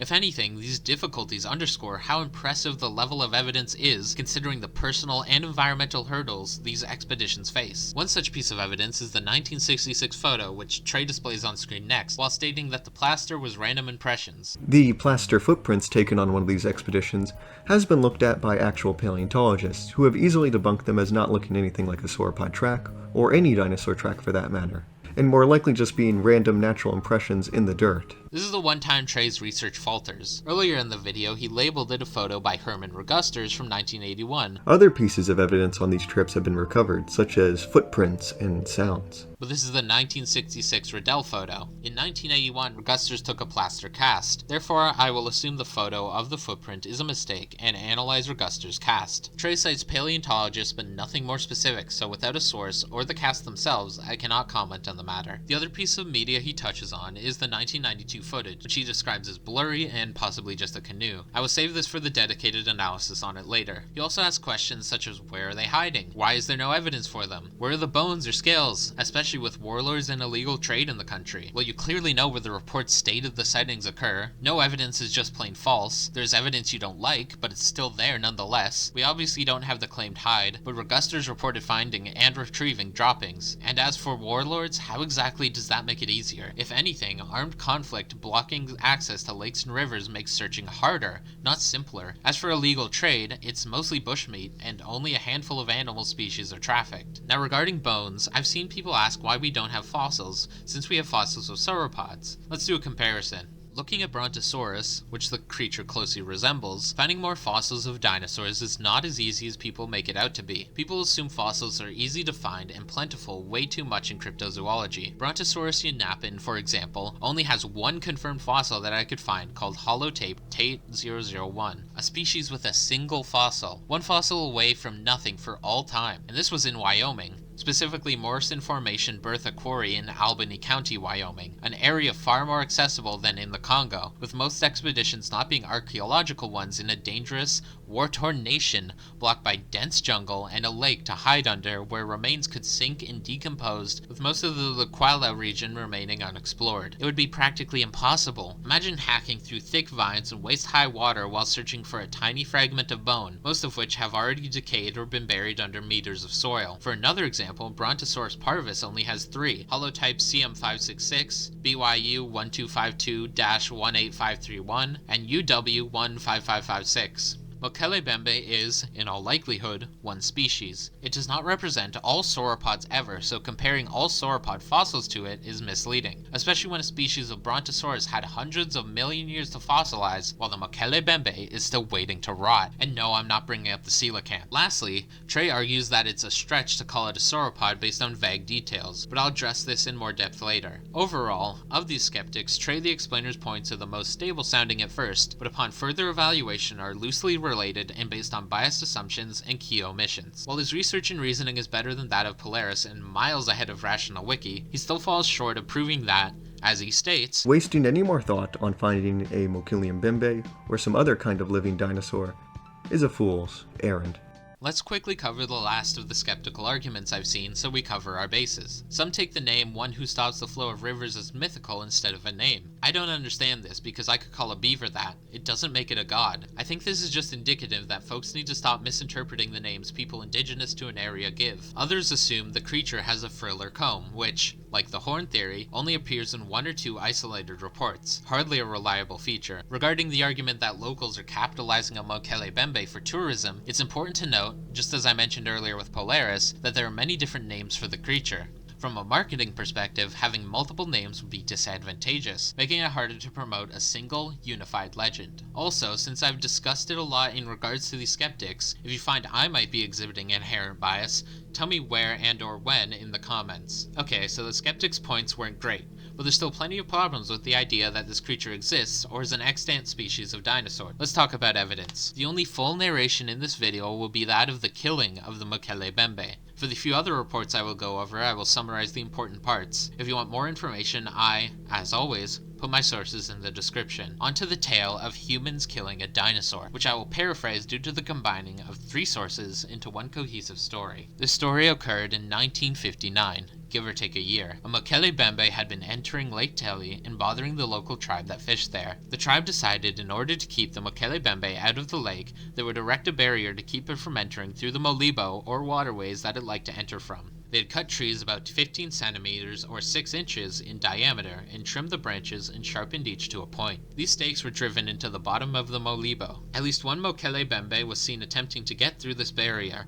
which is when the tribe decided to spear the creature to death. Some retellings speak of a second one, maybe even a mate, that lives in the area or helped try to break the barrier, but no account says 2 were killed. They decided to cut up the creature and cook and eat it. All but 2 died of food poisoning. Those 2 died not long after of natural causes. At the time, some of those who had not been a part of the killing would affirm that the stakes are there even over 25 years later, and, therefore, the story is true. This story could indicate the creature is poisonous or contains dangerous microbes or parasites, but some point to very low life expectancy in the region at the time and place no significance in the deaths. The word molibo has been translated to waterway, and some have translated it to mean a specific part of the lake. This has caused confusion but not discrepancies. The story has been told in first and third-hand accounts alike. It lines up with what we know and is consistent across retellings, but otherwise does not add much else to credibility. One intriguing piece of evidence comes from the 2001 Crypto Safari expedition. Here's an excerpt from their report. While washing up after the first day of searching, Robert Mullen casually mentioned the search to a local Bantu boy, who became excited. It transpired that the boy's father, grandfather, and uncle had seen a creature they call Mokéle-mbêmbe. Fortuitously, the boy's father and uncle showed up on the scene and consented to an interview with the Crypto Safari team. The witnesses described a huge creature with a long neck,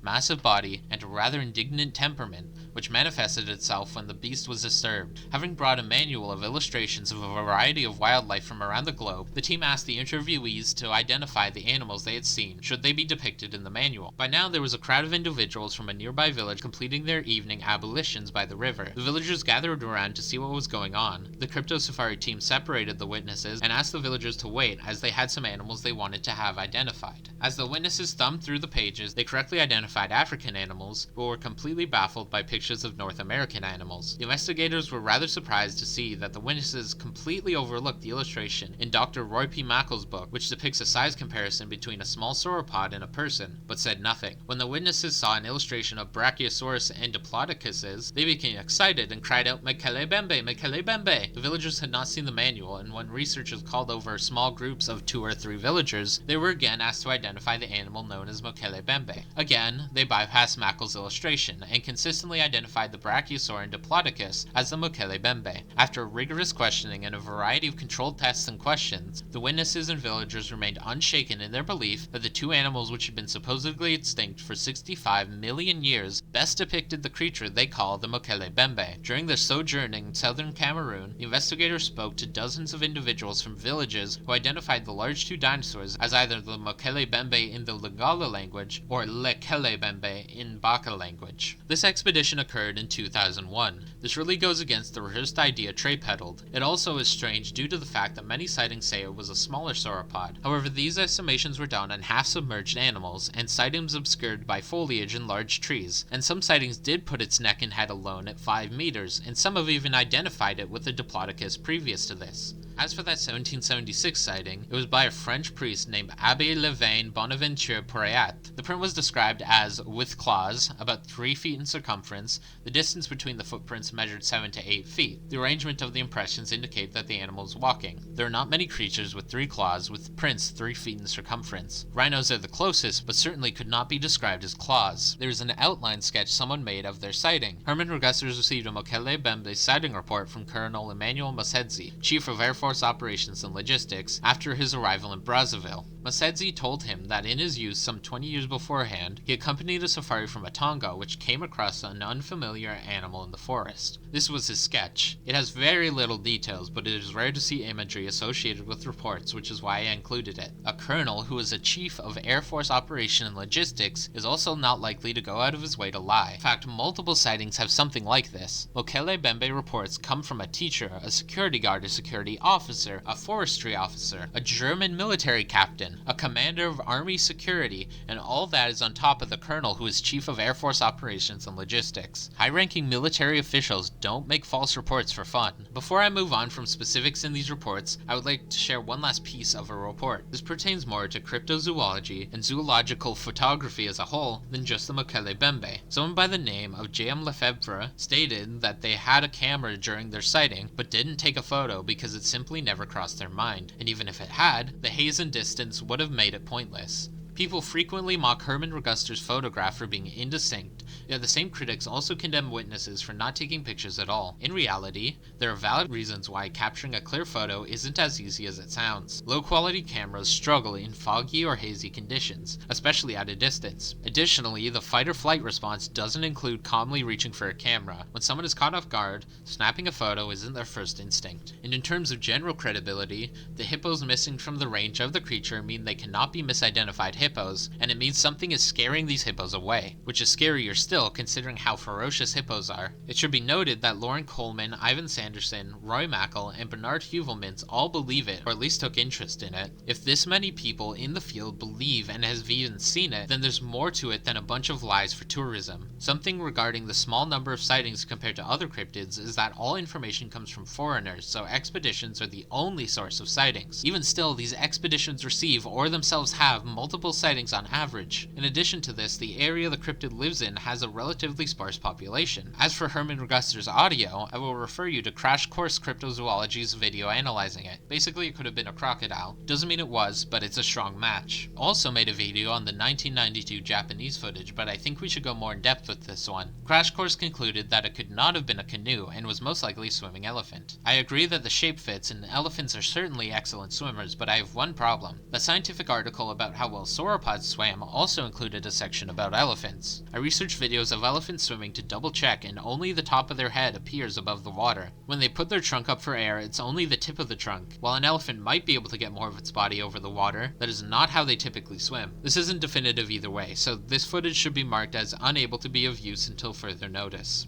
Herman Reguster's photograph is often criticized for its lack of clarity, but here it is if you'd like to see it for yourself. Let's review some hoaxes before getting into theories. In December of 1981, an episode of the TV show That's Incredible aired with a film allegedly shot by Kevin Duffy, who appeared in the episode on a visit to Mfando. The film supposedly depicted the animal's head and neck in the Ubangi River. During the Mokéle expedition where they visited Mfando, Eugene Thomas and others told Mackle and Greenwald that the subject of the film was actually a wooden carving, created to show Duffy what the Mokéle-mbêmbe supposedly looked like. Mackle declined to go on the show when invited because of this. The program's producers responded that, quote, their program was not a scientific forum, but an entertainment show. The second hoax occurred on the 27th of August, 1985. An article in the Sun of Florida written by Barbara Gilbert claimed one had been captured alive in Zaire, now referred to as the Democratic Republic of the Congo. This was said to be done by a team of scientists who had been tracking it for 3 years, and who subsequently released it into the game reserve. Inaccuracies and parallels to a film lead many to believe it was a hoax, and releasing a live dinosaur in the modern day would not be the actions real scientists take. These hoaxes don't prove much more than TV producers and news headlines are willing to fake things for entertainment, which we already knew. With any popular cryptid, real or not, this behavior is expected. Before we discuss what this might be, we should know if it is even real. Well, with all those different high-ranking military officials and the photo of the footprint, it makes a pretty good case. The biggest boost to the case of its existence is actually the skeptics. These people love to tell cryptozoologists they are wrong, yet with all these skeptic points we reviewed, not a single one can make an argument against the evidence. Scientists and military officials say they've seen it and have evidence for it. We have photos of its footprints, and no one can prove it wrong. Despite me coming into this believing I would be debunking the thing, I can't go against the logic, and this case is strong enough that I'd say the Mokéle-mbêmbe is real. But what is it? Can it be a dinosaur or something else? Well, the largest known African reptiles, crocodiles, and rock pythons bear little resemblance to the Mokéle-mbêmbe, and the evolutionary line would be hard to see. Soft-shelled turtles are too small unless they are a different cryptid like the Ndeki, but even then it is still too small, especially given the close range of most sightings. As for the giant monitor lizards or iguanas, they would have to be large enough to look a man in the eye, or larger. The problem with this is that all known varnids are carnivores. In addition to this, these creatures' necks are too short. The local people have also never described the Mokéle-mbêmbe as anything resembling a monitor lizard. To quote Roy Mackle, it would have to be a very strange lizard indeed, quite unlike any known forms, living or extinct. There's some extinct mammals that almost fit the bill, like Indricotheres or supermassive Tylocephalonyx. They are less likely than a sauropod and have less similar features to the cryptid in question. A supermassive pangolin or Chelicothere might look similar, but once again the features are that of a semi-aquatic reptile. A long-necked seal is impossible due to the tail, and that hot and humid swamps of wet Africa do not seem to be a suitable habitat for a giant pinniped. The fact is, the likelihood of a different animal evolving in the same niche in a wildly different environment is less likely than evolving to suit the world sauropods found themselves in. That is, if a dinosaur could have survived to the modern day. If you survive! Most people know of the Chicxulub impactor, the asteroid that killed the dinosaurs. However, it is not always common knowledge that other factors led to the extinction of the dinosaurs, and that many creatures of this era survived. There is evidence of some animals of this period surviving the impact through hiding in caves, the ocean, and other unknown ways. This then led to the survival of some species of bird, living off the smallest flecks of grain, seed, and the occasional burrowing insect. Humanity's ancestors were specifically burrowing rodents, but the Mokéle-mbêmbe is a massive creature. If it is in fact a dinosaur, surely in this barren wasteland of soot, ash, and fire that it would have found itself in, there would have been no chance of survival. Even without the asteroid, the dinosaurs were heading towards extinction with the changing climate. Kurzgesagt even made a video about how a volcano in India may have caused a few extinctions itself. But let's look at the massive creatures of this era that survived the blast, because there were quite a few. You may have heard that crocodiles are dinosaurs before. This is true to some extent. The creatures from millions of years ago they evolved from are not very different from what we have today. The same could be said for sharks. The common denominator here is typically water. While 75% of life on Earth was wiped out in that moment of impact, there was a much higher survival rate in the ocean, albeit still experiencing a large amount of casualties. Looking at their survivors as a frame of reference might help us to understand how the Mokéle-mbêmbe might have made it. Water reduces the weight a sauropod would have had to carry around due to buoyancy, and would make for good shelter against desperate predators with less aquatic ability. abilities. But water alone wouldn't let this creature survive. The biggest factor is food. Animals need food to survive, and it would seem most of that was destroyed after the impact. Of course, there's the birds and rodents, but grubs and seeds won't help a big sauropod. I looked into what other foliage might have survived, and I found that a phenomenon called a fern spike occurred after the extinction event. There are also species of conifers, mosses and liverworts,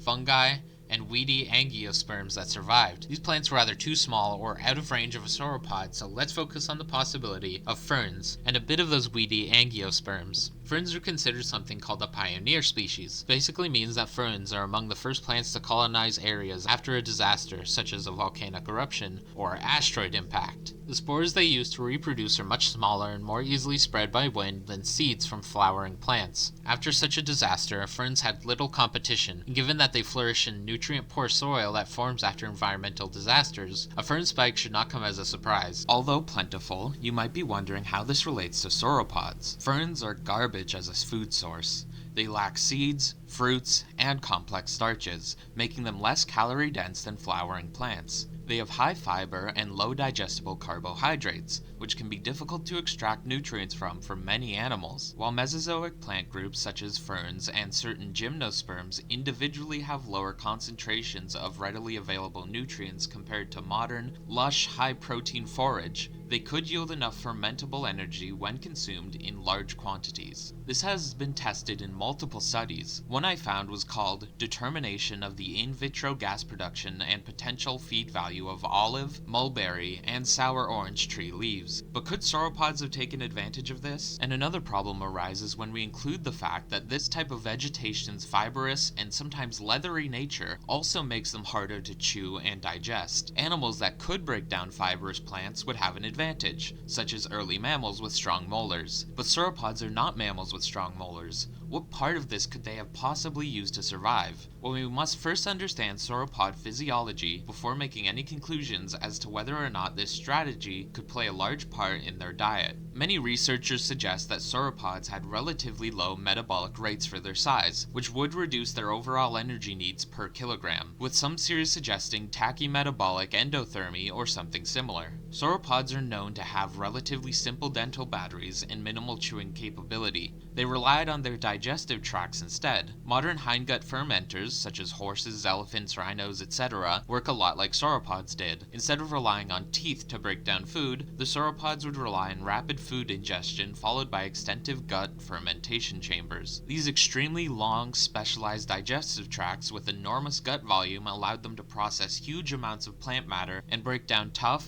fibrous plant materials slowly over time. This reinforces the idea that even if each bite was not as energy-rich as what a smaller, more active animal might require, the overall energy extracted through prolonged fermentation and massive intake combined with their slow metabolism was sufficient to sustain their enormous bodies. Overall, their sheer size, which allowed for a large, complex digestive tract, enabled them to process huge volumes of vegetation and extract enough energy to compensate for the lower nutrition density by sheer mass of food consumed. Despite sauropods more often being depicted as feeding on a broad spectrum of vegetation, including gymnosperms and later angiosperms, their physiology suggests that if tougher conditions limited the availability of such forage, sauropods could rely on the more ubiquitous ferns and hardy flowering plants. In fact, due to their vegetation processing methods, their feeding strategy was more focused on consuming massive quantities of the plants that were abundant, so they actually commonly relied on vegetation like ferns, horsetails, and gymnosperms. Even so, they weren't at a disadvantage because of this, since their specialized systems could extract enough energy. In fact, during much of the Mesozoic and especially in the Jurassic, when angiosperms had not yet diversified, ferns, horsetails, cycads, and conifers dominated many ecosystems. Even later, when flowering plants began to appear,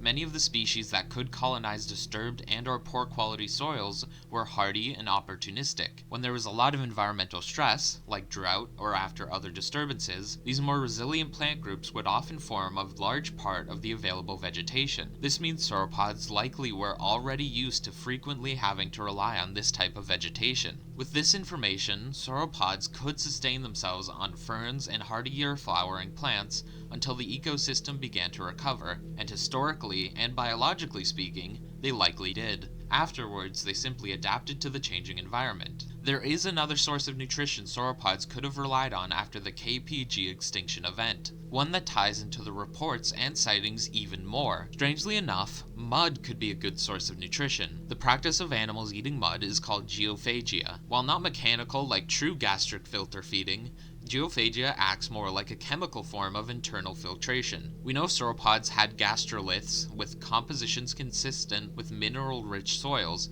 indicating they were also mud eaters. With the absolute tons of bacteria that reside in mud, this could have easily allowed sauropods to survive. This idea is consistent with the submerged behavior we notice in our modern-day adaptation. This also means predators have to wade through mud to get to it, which makes survival against such threats easier. This could even make a high-efficiency, low-throughput creature be more likely than our previously theorized low-efficiency, high-throughput herbivore model. This would make this creature more like a terrifying giant earthworm in concept, with their body being mostly their digestive system. Additionally, this fits really well with that story about the killing of the creature. Even after being cooked, that level of hyper-concentrated biotoxins would be akin to trying to eat polar bear liver. Due to consistency with the biological history and the sightings, as well as the likelihood of using this as a survival method, I am actually going to favor the mud theory over the fern spike hypothesis. While a hybrid diet is also possible, it generally makes more sense to favor a geophagy-centered diet. This information about bacteria also means any theories about interdimensional origin go out the window. Non-native species would have a lot more trouble with absorbing our bacteria in this way. While this neatly fits as a conclusion as to what the Mokéle-mbêmbe is,